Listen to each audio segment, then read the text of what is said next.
नमस्कार, आप देख रहे हैं राजस्थान संवाद। मेरा नाम है वरुण भंसाली।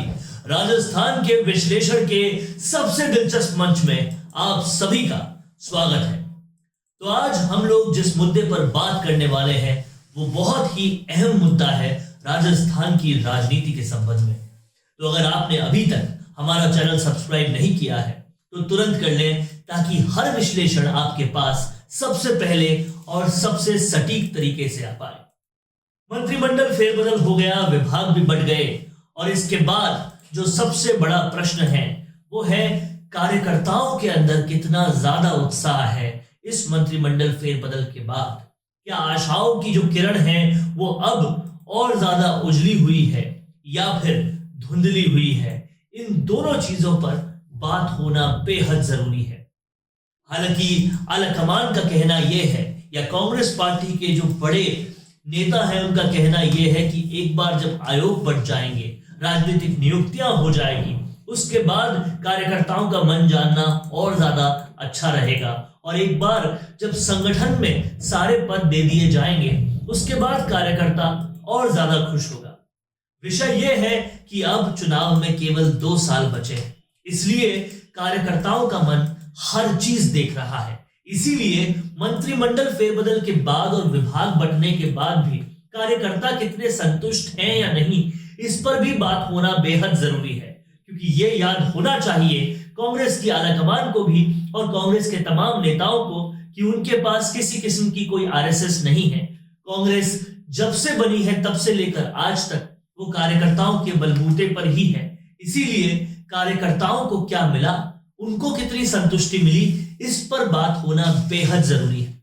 जाहिर सी बात है, जब कांग्रेस के पास महज 21 सीटें थी, यानी कि मैं बात कर रहा हूं जब भाजपा का शासन था, तब तमाम सारे कार्यकर्ता पूरी तरीके से डिमोटिवेटेड थे, हताश थे। और उस वक्त सचिन पायलट नाम की एक आशा की किरण आई और इन तमाम सारे कार्यकर्ताओं में इस तरह से ऊर्जा का संचालन किया कि वो उस हताशा के बावजूद, उस हताशा को किनारे रखते हुए उन्होंने 5 साल हर जगह वो गए, हर आंदोलन उन्होंने किया, पुलिस के डंडे खाए, जेलों में भर्ती हुए, गांव-गांव, ढाणी-ढाणी सचिन पायलट के नेतृत्व में घूमे और वसुंधरा सरकार को कई बार आईना दिखाया, और उसी की वजह से कांग्रेस की सरकार बनी। अब सवाल उठा, अब वो कार्यकर्ता का मन कैसे बदला? कार्यकर्ता पूरी तरह से ये सोच के आया था कि कहीं ना कहीं जो नेता हमारा नेतृत्व कर रहा था कांग्रेस को 21 सीटों से 100 सीटों तक लाने में, वही नेता सरकार का भी नेतृत्व करेगा।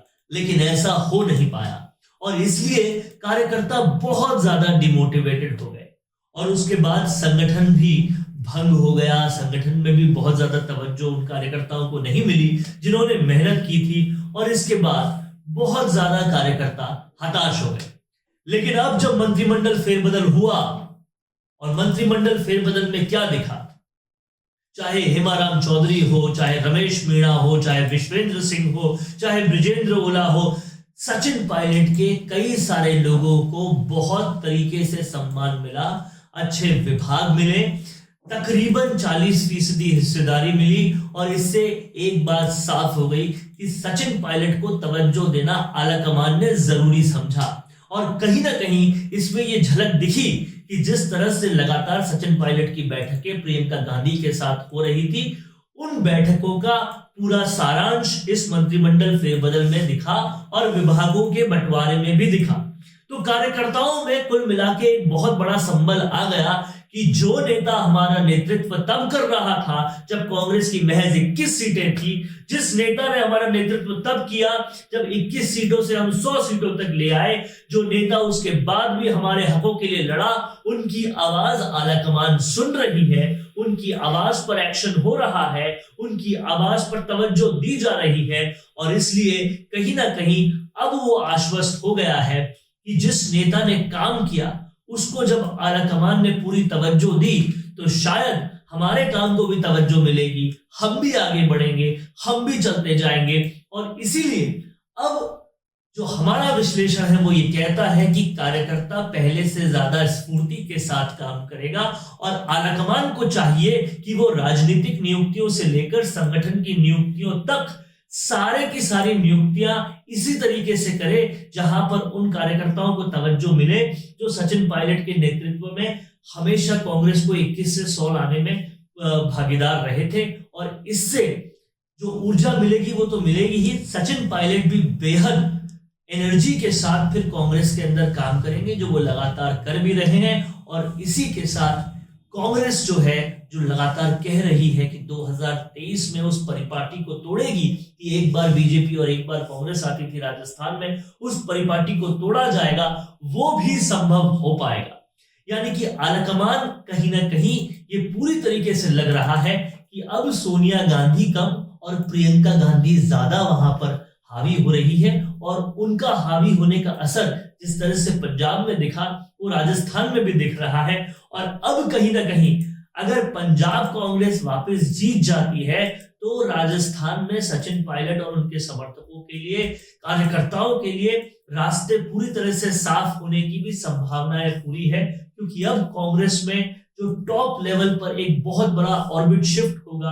अब सोनिया गांधी से राहुल प्रियंका की तरफ ये ऑर्बिट शिफ्ट होगा, और इससे कहीं ना कहीं जो पुराना धड़ा यानी कि बुजुर्गों का धड़ा था उससे ये ऑर्बिट शिफ्ट युवाओं के धड़े की तरफ होगा, और फिर कहीं ना कहीं कांग्रेस में एक नया रिवाइवल आना पूरी तरह से संभव है। और जो देश की सबसे बड़ी पार्टी थी वो फिर से अपनी जागृति की तरफ आगे बढ़ेगी, और बेहद बहुमत के साथ जो भाजपा चल रही है उनको आईना दिखा पाएगी। अब देखना यह होगा कि आलाकमान लगातार इसी तरीके से अपने डिसीजंस लेता है या नहीं।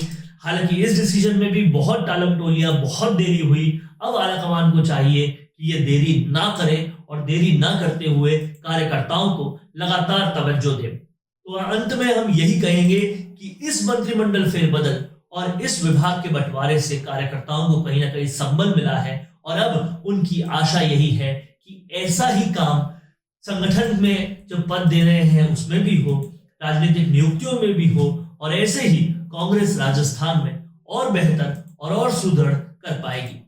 देखते रहिए आप लोग राजस्थान संवाद। ऐसे ही हम तमाम सारी बातों का, तमाम सारी खबरों का, तमाम सारे डिसीजंस का राजनीति में जो हो रहे हैं उनका विश्लेषण आपके समक्ष लाते रहेंगे। देखते रहिए राजस्थान संवाद।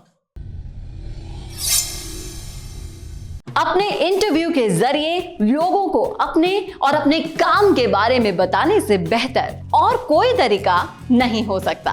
और वो इंटरव्यू अगर ऐसे चैनल पर हो जिसमें प्रदेश के 2,70,000 से भी ज्यादा लोग सब्सक्राइबर्स हो, तो आपकी आवाज को बुलंद होने से कोई नहीं रोक सकता। इसी के साथ उसी इंटरव्यू को हम लाखों की रीच और 3 लाख से भी ज्यादा फॉलोअर्स वाले राजस्थान संवाद के फेसबुक पेज पर भी प्रसारित करेंगे। इसके अलावा फेसबुक के कई ग्रुप्स के जरिए वो इंटरव्यू लगभग 50 लाख लोगों तक जाएगा। प्रोफेशनल न्यूज रूम और प्रोफेशनल एंकर के साथ state of the art studio में लिया जाएगा आपका इंटरव्यू। और जैसा कि आप सभी जानते हैं कि सैटेलाइट चैनल्स को टीवी पर देखना अब लोगों ने लगभग बंद कर दिया है, और उन्हें भी YouTube या Facebook पर ही देखा जा रहा है। तो इससे बेहतर क्यों ना आपका प्रचार एक डिजिटल चैनल पर ही हो, जहां पर आप ज्यादा से ज्यादा लोगों तक भी पहुंच पाए, और जो सिर्फ आपके बारे में बात करे, किसी और मुद्दे के बारे में नहीं। तो राजनीतिक रूप से आपको छाना हो या फिर अपने बिजनेस को बढ़ाना हो, करवाइए अपना इंटरव्यू और पहुंचाइए अपना नाम लाखों करोड़ों लोगों तक।